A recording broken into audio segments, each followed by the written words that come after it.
বন্ধুরা, থাম্বনেল দেখে নিশ্চয়ই বুঝেই গেছো। হ্যাঁ, আজকে তোমাদের দেখাবো প্রাকৃতিক সৌন্দর্যে ঘেরা আসামের ট্রাভেলের সময় তার প্রাকৃতিক পরিবেশ কেমন দেখতে লাগে সেটাই তোমাদের সামনে তুলে ধরবো। দেখো, আমরা যে রোডে এখন চলেছি তার চারিদিকে সবুজ, আর কোথাও কোথাও ঢিবি পাহাড়, কোথাও নদী।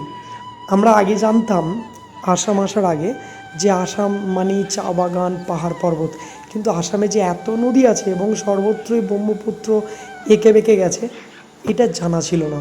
এখানে দেখো, এই যে ব্রিজটি আমরা ক্রস করছি, এই ব্রিজটির কিন্তু দুটি লেয়ার।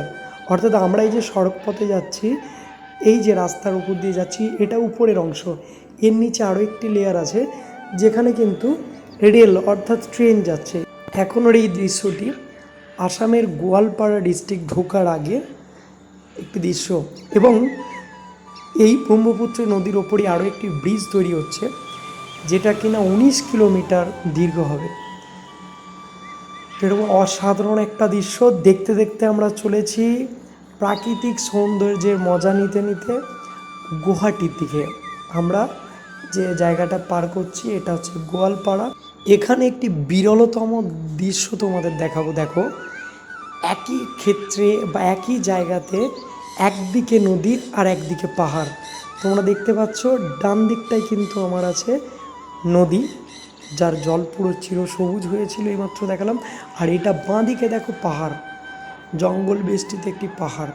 একদিকে নদী, একদিকে পাহাড়, মাঝে রাস্তা। একটা অসাধারণ দৃশ্য।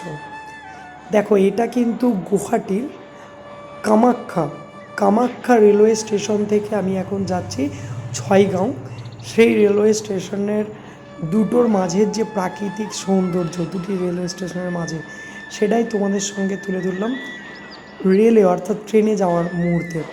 দেখো, এখানে প্রায় কয়েক মাস জল বেষ্টিত থাকে, তারপরেও এখানে মানুষের বাড়ি করে রেখেছে দ্বীপের মতো করে। অর্থাৎ জল মাঝে মাঝে দেখো একটা করে বাড়ি। এই যে দেখো, এখানে যেমন দেখা যাচ্ছে দুটি বাড়ি, এগুলোতে প্রতিটা বাড়িতে একটা করে নৌকা আছে। সেই নৌকাতে কিন্তু ওরা যাতায়াত করে।